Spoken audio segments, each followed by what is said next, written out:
നിസ്സഹരണ സമരത്തിൽ ഹെഡ്ഗേവാർ അന്ന് കോൺഗ്രസിൻ്റെ ഭാഗമായി പങ്കെടുത്തിട്ടുണ്ട്.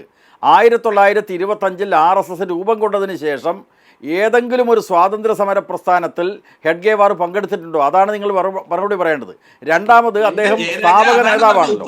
ഹെഡ്ഗേവാർ RSSന്റെ സ്ഥാപകൻ എന്ന നിലക്ക് സ്വാതന്ത്ര്യ സമരത്തിൽ പങ്കെടുക്കാൻ എന്തെങ്കിലും ആഹ്വാനം നൽകിയിരുന്നോ? ആ ചോദ്യം. അതെ, മനസ്സിലായി.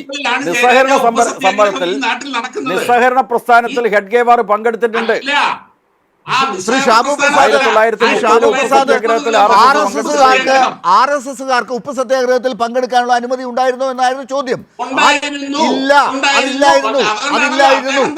ഇല്ല, അത് തെറ്റാണ്. RSSകാർക്ക് ഉപ്പ് സത്യാഗ്രഹത്തിൽ പങ്കെടുക്കാനുള്ള അനുമതി ഇല്ലായിരുന്നു.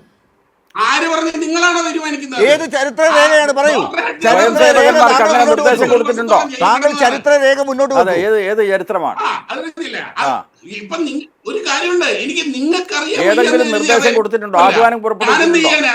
നിങ്ങൾ എന്ത് നിങ്ങളല്ലേ കാണിക്കേണ്ടത്? നിങ്ങളല്ലേ രേഖ കാണിക്കേണ്ടത്? രേഖ എവിടെയെന്ന് ചോദിച്ചാൽ കൈരേഖ കാണിച്ചാൽ മതിയോ? നിങ്ങൾക്കറിയില്ലെങ്കിൽ അത് നിങ്ങളുടെ പ്രശ്നമാണ്.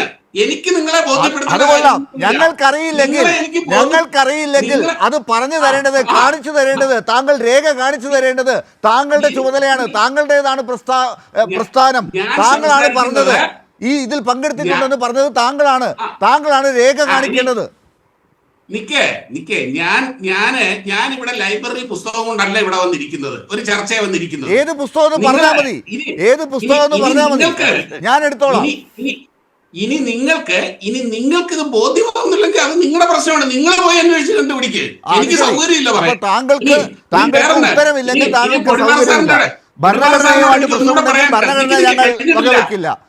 പ്രധാനമന്ത്രിക്ക് അധികാരമുണ്ടെന്ന് ചോദിച്ചാൽ നിങ്ങൾക്ക് തോന്നിയത് ചെയ്യും. ഇതൊക്കെയാണ് മറുപടി.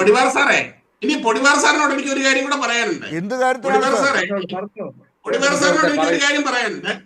പൊടിവാർ സാർ, ഒരു മിനിറ്റ്, ഒറ്റ മിനിറ്റ്. താങ്കൾ രേഖയാണോ നോക്കുന്നത്, എഴുതി വെച്ചതാണ്? എന്താണത്? ഇനി പൊടിവാറ സാറിനോട് പറയാം. ഇങ്ങനെ ഒരു സ്റ്റാമ്പ് ഇറക്കിയിരുന്നു. ആരാന്നറിയോ? സാക്ഷാൽ ഇന്ദിരാഗാന്ധി സവർക്കർ സ്മാരക സ്റ്റാമ്പ് ഇറക്കിയിട്ടുണ്ട്. ആ കാലത്ത് അന്ന് അല്ല, അത് ഞാൻ നേരത്തെ പറഞ്ഞല്ലോ. കോൺഗ്രസ് ഇങ്ങനെ നിങ്ങൾക്ക് അനുകൂലമായ നിലപാടുകൾ എടുത്തുകൊണ്ട് ഇങ്ങനെ ചരിത്രപരമായ രീതിയിൽ പലതും വളച്ചൊടിച്ച് ചരിത്രത്തെ അവഹേളിക്കുന്ന തീരുമാനങ്ങൾ നിങ്ങൾ എടുക്കുമ്പോൾ അതിനോട് നിശബ്ദത പാലിച്ച് കോൺഗ്രസ് നേതാക്കൾ നിൽക്കുന്ന ഒരു സാഹചര്യം ഉണ്ട് എന്നുള്ളത് കൊണ്ട് നിങ്ങൾ ഇങ്ങനെ ചെയ്യുന്നത് ശരിയാണോ എന്ന് ചോദിച്ചപ്പോൾ മറുപടി എന്താണ്? ഞങ്ങൾ ഇതുപോലെയൊക്കെ ചെയ്യുന്നത്. വേറൊരു ചോദ്യമുണ്ട് ലാലേ. അങ്ങനെ ഇന്ദിരാഗാന്ധി സവർക്കറെ സ്മരിച്ചുകൊണ്ട് ഒരു സ്റ്റാമ്പ് ഇറക്കിയപ്പോൾ നിങ്ങളുടെ കൈ എവിടെ പോയിരിക്കുകയായിരുന്നു? നിങ്ങൾ ഒരു അക്ഷരം വേണ്ടിയിട്ടില്ലല്ലോ. നിങ്ങളുടെ ഈ ആചാര്യന്റെ EMSന്റെ പുസ്തകത്തിൽ സവർക്കറെ സ്തുതിച്ചുകൊണ്ട്, സവർക്കറെ പ്രകീർത്തിച്ചുകൊണ്ട് എഴുതിയിട്ടുണ്ടല്ലോ. എന്നാ നിങ്ങൾക്ക് ഈ സവർക്കർ വിരോധം തുടങ്ങിയത്? EMSന്റെ ഇന്ത്യൻ സ്വാതന്ത്ര്യ സമര ചരിത്രത്തിൽ സവർക്കറെ പ്രകീർത്തിച്ചുകൊണ്ട് സ്വാതന്ത്ര്യ സമര കാലഘട്ടത്തിൽ സവർക്കർ ജയിലിൽ പോയിട്ടുണ്ടല്ലോ. ആന്തമാൻ ജയിലിൽ കഴിഞ്ഞിട്ടുണ്ട്. സ്വാതന്ത്ര്യ സമരത്തിൽ പങ്കെടുത്തിട്ടുണ്ട്. പക്ഷെ പിൽക്കാലത്ത് മാപ്പ് പറഞ്ഞിട്ട് പുറത്തു വന്നിട്ടുണ്ട്. അതെ, സവർക്കർ സമരം നടത്തി ജയിലിൽ പോയിട്ടുണ്ട് സാർ. സ്വാതന്ത്ര്യ സമരത്തിൽ പങ്കെടുത്തിട്ടുണ്ട്. പിന്നീട് അദ്ദേഹം മാപ്പ് പറഞ്ഞിട്ട് പുറത്തു വന്നിട്ടുണ്ട്. സവർക്കർ മാപ്പ് പറഞ്ഞതിനെയാണോ EMS പിന്താങ്ങിയത്? അല്ലല്ലോ. സവർക്കർ മാപ്പ് പറഞ്ഞതിനെ അല്ലല്ലോ EMS പിന്താങ്ങിയത്.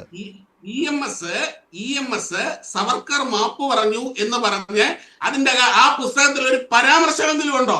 അതെ, സവർക്കർ മാപ്പ് പറഞ്ഞതിനെ കുറിച്ചല്ല പരാമർശം. അത്രയും താങ്കൾ സമ്മതിച്ചല്ലോ. ശരി, ഞാൻ വരാം.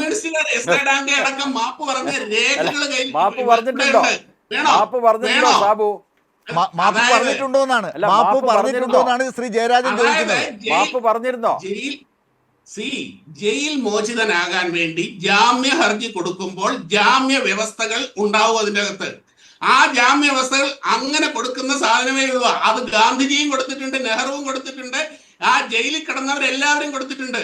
എങ്ങനെയാണ് ജീവപര്യന്തം 10-20 വർഷത്തേക്ക് ശിക്ഷിക്കപ്പെട്ട നെഹ്റുവും ഗാന്ധിജിയും അല്ലല്ല, പുറത്തിറങ്ങാൻ ഒരൊറ്റ കാര്യം മാത്രമേ ഉള്ളൂ.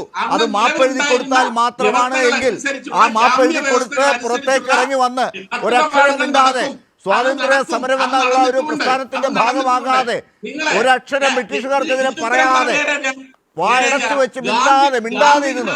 നേതാവിനെ നിങ്ങൾ എന്തിനും ആനയിച്ചു കൊണ്ടുവന്ന MP ആക്കി? ഗാന്ധി ഘാതകരുടെ പരമോന്നത നേതാവിനെ MP ആക്കി.